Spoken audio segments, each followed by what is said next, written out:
of the conspiracy theories that just won't seem to quit is this idea that's out there that the government is spraying chemicals out of the backside of airplanes to control the population or change the climate or test weapons or infuse us all with Viagra or create a race of half human, half monkey hybrids. I don't know, there's a lot of different theories. It's easy to generate all these different theories when you have no evidence to base any of this on. And that idea is out there, and it's called chemtrails, these contrails in the air of white evaporated materials and that sort of thing. People believe there are sinister backgrounds to it.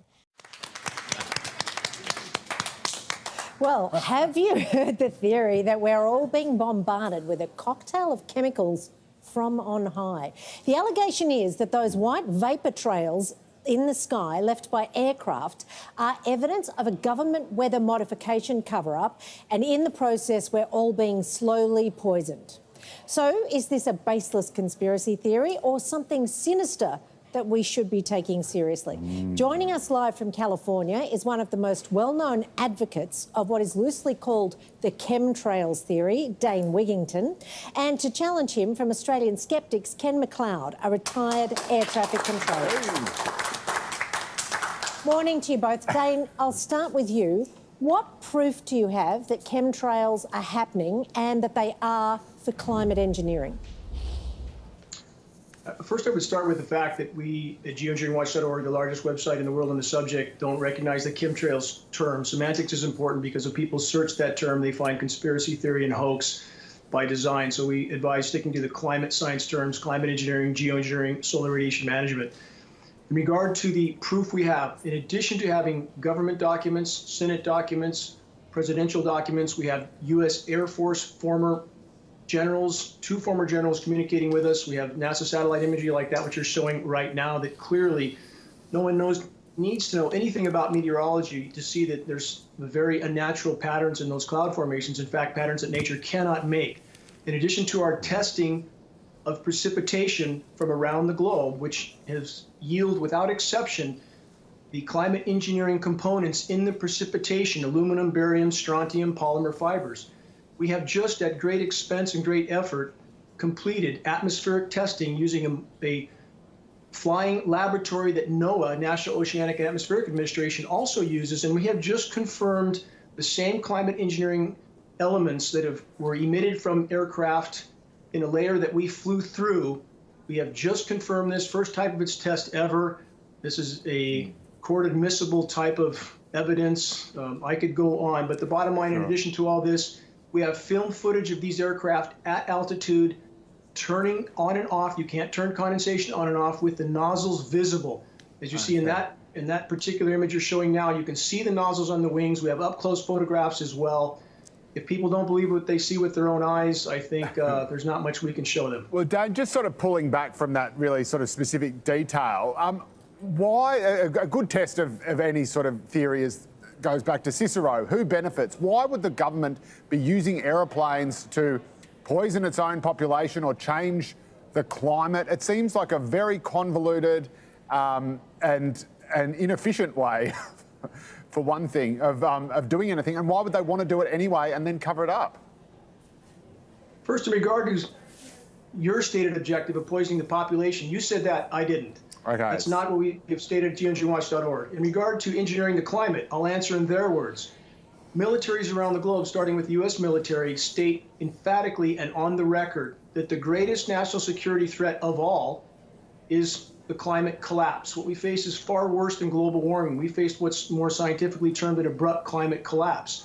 The stated scientific purpose, and by the way, we have every science institution, every climate science institution around the globe discussing exactly what we see in our skies as something that needs to be done immediately to spray light scattering particles into the sky to block some of the sun's incoming thermal energy. So this is the stated purpose of solar radiation management, stratospheric aerosol injection, cloud albedo enhancement, to spray light blocking particles into the sky. And in fact, that's what got me into this issue. I have a background in solar energy. I formerly worked for Bechtel Power, the world's largest engineering firm. I have a fully off-grid home that was on the cover of the world's largest renewable energy magazine, and I was losing extraordinary amounts of my solar power uptake from whatever these aircraft were emitting. And clearly, condensation cannot block that much of the sun. So we knew there was a problem. We began testing, and we were astounded at the amount of data that was available that official sources were not discussing. And by the way, they're not discussing it because in one case, we have a federal gag order, an illegal federal gag order in the U.S., gagging all the nation's weathermen. I think we should ask ourselves why that's going on. A lot of people believe that these are real. In fact, 17% of respondents back in 2011 in an international survey said they believed the existence of a secret large-scale atmospheric spraying program to be true or partly true. 17%, that is literally millions and millions of Americans believing that it exists without any evidence whatsoever. However, it turns out that people reading conspiracy theory websites aren't the only ones with information to bear on this subject. There are actually scientists who study this sort of thing, who study the atmosphere, and now there's a study to leverage their expertise. The study, published by Environmental Research Letters, found that the two groups of experts surveyed, atmospheric chemists who specialize in condensation trails and geochemists working on atmospheric deposition of dust and pollution, overwhelmingly rejected the notion that such a program exists. Out of 77 participating scientists, 76 said they found zero evidence of a secret spraying program, adding that any evidence supposedly cited by those who subscribe to the chemtrail theory could be explained away by poor data sampling and/or normal contrails. There was one guy who said that he found too much barium in one area at one point. What's up, everybody? Brother Christopher with the heads, not the tails. And for those of you who don't know what barium is a metal. Like I just had a CAT scan did the other day, and they made me drink this stuff, and it contains barium. And they make you drink this metal here so that when you take the CAT scan test, their machine will see the metal that's flowing through your blood, and they can see how your blood's flowing and things like that. But it's really horrible for people for it to just be everywhere. And we're dealing with a really corrupt government. All right. Well, Ken McLeod from Australian Skeptics, I'll bring you in here. You're a retired air traffic controller. What do you make of these theories? Well, like in any conspiracy theory, a good one, there is just a germ of truth. Oh. And climate change, global warming, is a real threat to our civilization. Scientists have been discussing climate modification using aerosols and so on in the upper atmosphere. But unfortunately, conspiracy theories have latched onto this and gone further. There is no evidence that anyone is actually spraying chemicals in the atmosphere to alter the world's climate. Now, climate change, global warming, is a real threat to our civilization. Scientists have been discussing climate modification using aerosols and so on in the upper atmosphere. And so we couldn't totally rule it out. The other 76 were fairly sure about this. And here is all too often what we find, that you have a group of people who have studied for years or decades in an area, understand how information is gathered, they understand the field, and then there are other people looking in from the inside and suspecting that things are there which actually are not. And as in so many other cases, that is the case here. These people study this stuff. They are contrails. That's all they are. They're water vapor. They're not Viagra. They're not a weapon. They're not changing the climate. And the person one of the people involved in the study, talked a little bit about why they felt this was necessary at this point, saying, "I felt it was important to definitively show what real experts in contrails and aerosols think. We might not convince diehard believers that their beloved secret spraying program is just a paranoid fantasy, but hopefully their friends will accept the facts." And if I seem a little bit harsh, or if Ken there seems a little bit harsh, it's because believing in theories like this not only leads to a generalized sense of distrust in the government, but you should have that distrust aimed in the right direction. And if you're too focused on contrails to notice the very real sorts of corruption going on in government, then your passion and your vigor and your ability to change things is going to be spent in the wrong areas. And I agree with him. Even with this evidence, even with all the climate scientists and the aerosol studies and the deposition people and all of that, there are some who will not be convinced, either by this evidence or the fact that for the chemtrail theory to exist, for the conspiracy to have existed, it would involve literally thousands or tens of thousands of people operating in every state in the country over the course of decades, under both Republican and Democratic administrations, from the people at the very top making the decision to spray us with all these chemicals, to the mechanics and grunts on the ground who'd be loading up the planes on a daily basis, all of whom these days have smartphones and could easily document evidence of it, and yet all of these people over the course of decades have mysteriously and inhumanly been able to keep the secret. It doesn't actually exist, but hopefully some people will be swayed by this new evidence, and that's my final judgment. Those video clips we saw were a phenomenon called aerodynamic condensation. Now, at low levels and high humidity, where there is a drop of atmospheric pressure, like over the wings or from wingtip vortices, there is a drop in temperature, and that will cause condensation. And it's very commonly seen around airports on rainy days. The chemtrails that people are talking about are the condensation trails from engine exhaust. Now, this is where we have to go back to basic high school science. If you burn a hydrocarbon, the products are carbon dioxide and water. And there's the little chemical formula there, and you'll notice that for every molecule of jet fuel, which is actually kerosene, you will get a molecule of water. So 1 tonne of jet fuel will produce roughly 1 tonne of water. Now, I've done some checking, and over the United States in any one day, about 230,000 tonnes of water are produced in engine exhaust trails. Now, that's where you get this huge mosaic of what appear to be contrails. They're actually technically defined by the World Meteorological Organization as cirrus clouds. And the persistence can vary from a few seconds to 20, 30 minutes. And that depends on the temperature and the humidity of that environment. Now, in the United States, where you have a mosaic of aircraft routes, you will get that crisscross pattern. In Australia, not so much, because mainly our busy air routes are north to south. And not only that, you won't see many of them over the major cities, because by that time the aircraft are on climb or descent, and so they're below the freezing level for condensation trails.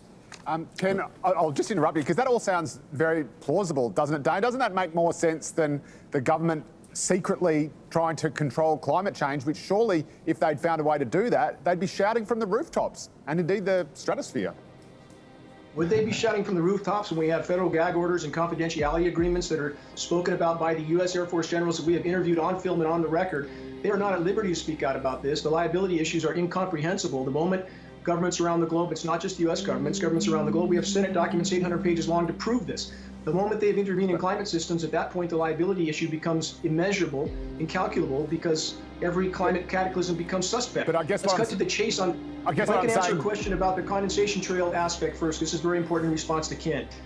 Ken, are you familiar with a high bypass turbofan jet engine? Are you familiar that that is the standard fitted engine on all commercial carriers and all military tankers? That engine is a jet-powered fan. 80 to 90% of the air that passes through that engine is non-combusted. By design, that engine is nearly incapable of producing any condensation trail. In regard to the on-off sequences we see, the atmosphere is layered horizontally, not vertically. So this excuse that this is just some vertically layered humid conditions is ridiculous. We see researchers in the Arctic with their breath condensing. Do we see them standing around for a half hour with a big cloud hanging over their head? That's not how condensation works.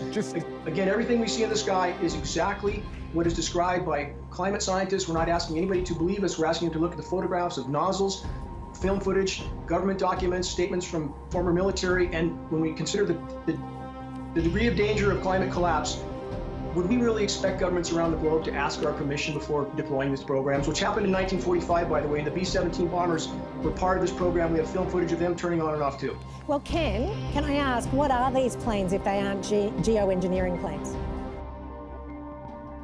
Folks, Brother Chris again. Before I get into the chemtrails, what you're seeing on your screen here is one of these demonic alien orb entity things that I've been watching since I was a kid that fly across the sky You know, I live in Las Vegas, and I tell you, over 90% of the time, these things are flying to the north, as if they're going to Area 51 or something. But anyway, I've been watching them since I was a kid, and I would watch them until they fade out of my sight. But since like 2008, 2011, something like that, I've been noticing that they're hiding behind a smoke screen, like a purple haze they hide behind. And it's just strange to me that all these purple occurrences are happening all over the place. And when I think of the color purple, I actually think of Jimi Hendrix's song, Purple Haze. You know, if you listen to his song, word for word, he's actually telling us something a little bit deeper than acid or, you know, hallucinogens and things is what most people say the song is about. But I think Jimmy was putting something else out there. So I want you to listen to Purple Haze and tell me what you think.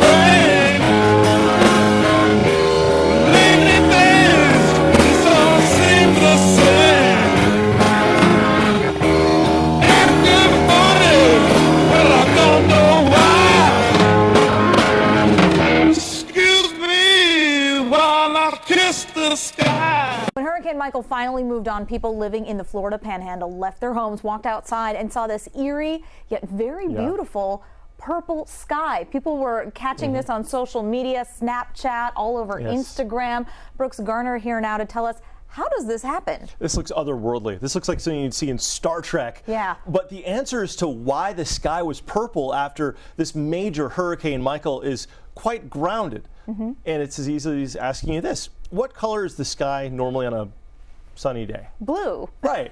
Well, it's blue because of light scattering. You see, sunshine is white. And when sunshine, pure white light, hits nitrogen molecules, it casts a blue light in the sky. That's why the sky looks blue. It's thanks to the nitrogen particles scattering.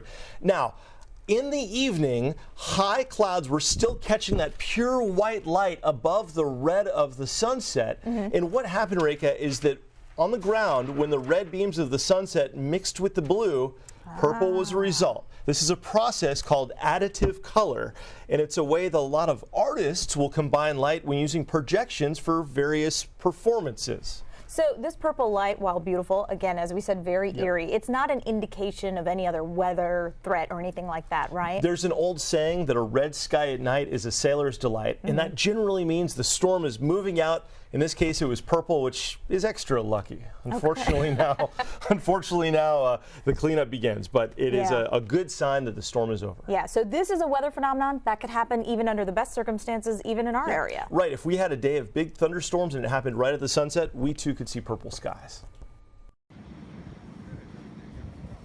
You know what? They will have an excuse for just about anything, especially if it goes against their agenda. But what I'm seeing here is that there's so much metal that they're pumping into the sky that our sky becomes electrically charged. Why was it so purple, so magical last night? All right, Mike, so let's talk about it because the sunset was just brilliant, all right? I know we had an early wake-up call, but I even stepped outside my door to take a picture as well. So we had purple sky post-Dorian as it was exiting the First Coast offshore. This photo comes from Alex Boyd. Now, why was it purple? The sky's usually blue, right? Well, it has a lot to do with our color spectrum. Roy G. Biv, all right? Now, typically, we see blue skies, but actually purple's in there, believe it or not. But because of the wavelengths of these colors, red, orange, yellow, green, they're much longer, and so they actually get filtered out blue and green, or blue and purple, are usually always there. But because there was so much moisture in our atmosphere, as the sun was setting, we had dew points in the 70s, and then we also had those very low, thick clouds. We actually had that moisture wrapping around all of the particles in our atmosphere, so we saw the purple versus the blue, making for that beautiful sunset last night. Keitha and Katie, did you take a look at it? Did you get to see it? No, I'm just seeing it this morning, and it is gorgeous. I was about to go to sleep, same thing. I saw people posting on social media, so I got up and like peeked out the window. Oh, you got a chance to see it It firsthand. was beautiful. Wow.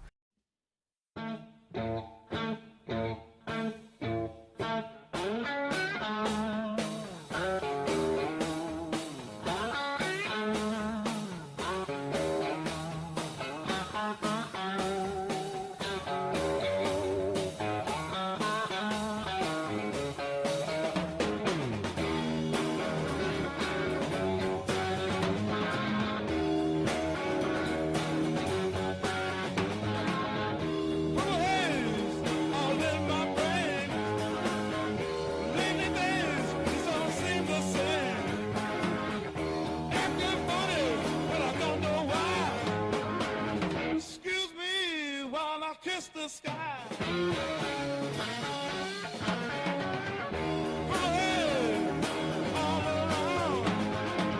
Don't know if I'm going up or down. Am I happy? Am I misery? Whatever it is, that girl put a spell on me.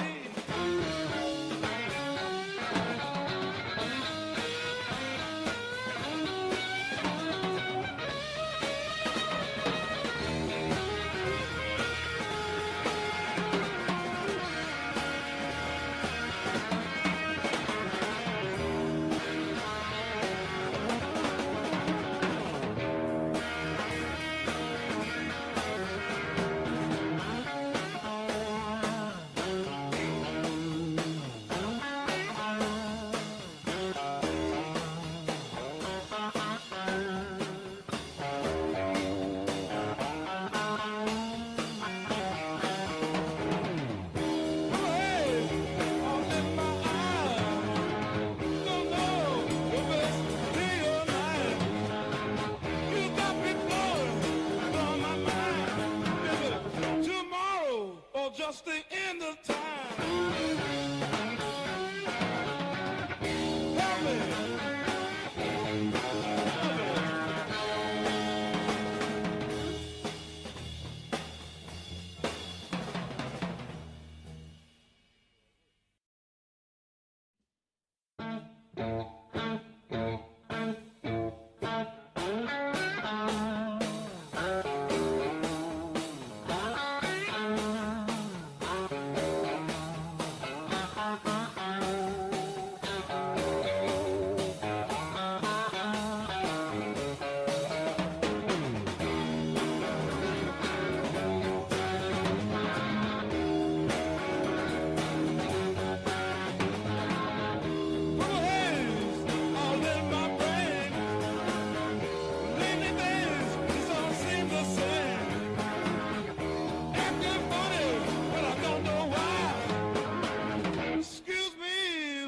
Kiss the sky.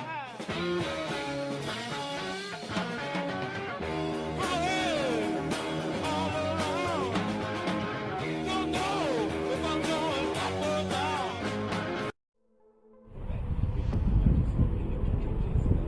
I don't know if you guys could see that, but these clouds are like really, really blue. Like blue clouds covering the whole strip. Blue clouds.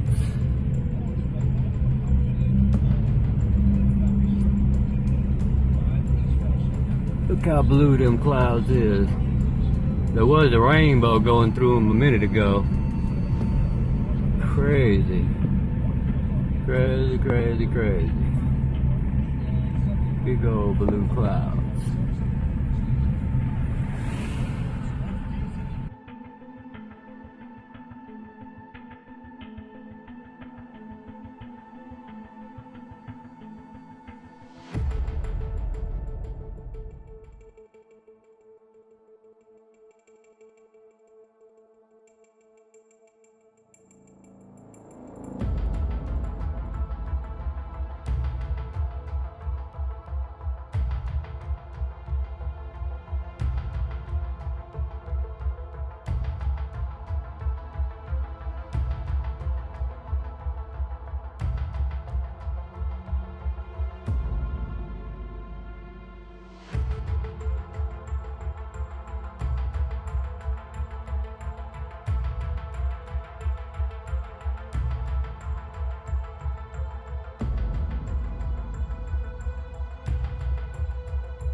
Well, the condensation trails we see are just normal public transport aircraft.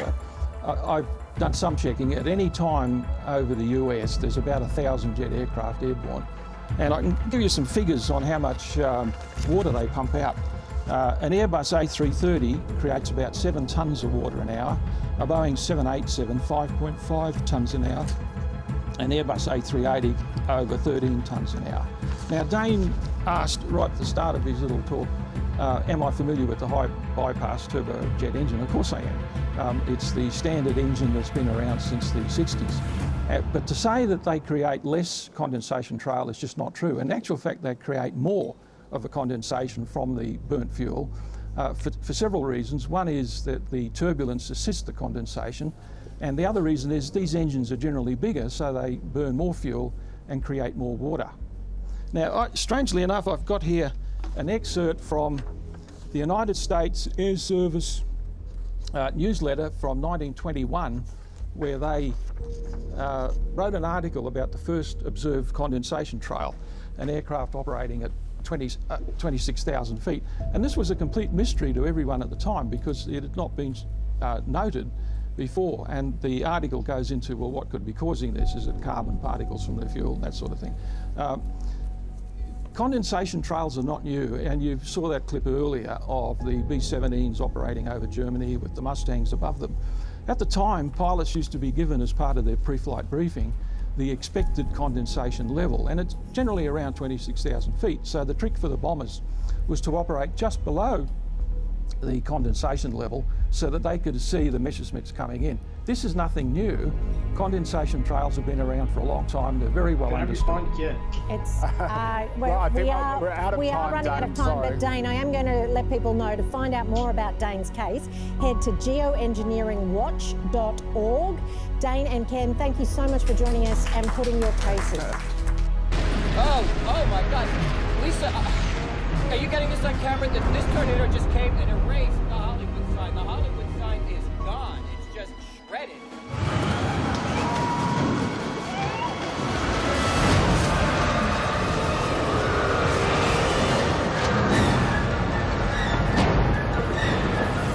Martin, what can you see? Is anyone hurt? I wouldn't be surprised. There is so much damage down there. And there are people down there taking pictures. Hey, what the hell are you guys doing? Go for cover! You can't stay here! Get out of here! What you're seeing are 2 actual tornadoes striking Los Angeles International Airport. Wait, it looks like they joined and formed one large tornado. Honey! Oh my God! Urge all of our viewers to stay away from the area. Jeff, where are you? I'm on Jetland's fine. I'm on my way in now. You're on TV, you're right in the middle of it. Oh my God!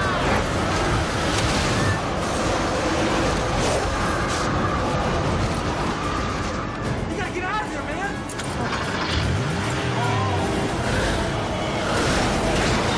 That bus just got dropped on top of that Porsche. Oh my God, I hope no one was in that car. For our national audience just joining us now, we are going live to downtown Los Angeles right now. Tommy? If you look over there behind me, that's a tornado! Yes, a twister in Los Angeles. It's one of many tornadoes that are destroying our city. There's another one. That's the Los Angeles skyline. It's unbelievable. It's huge. I've never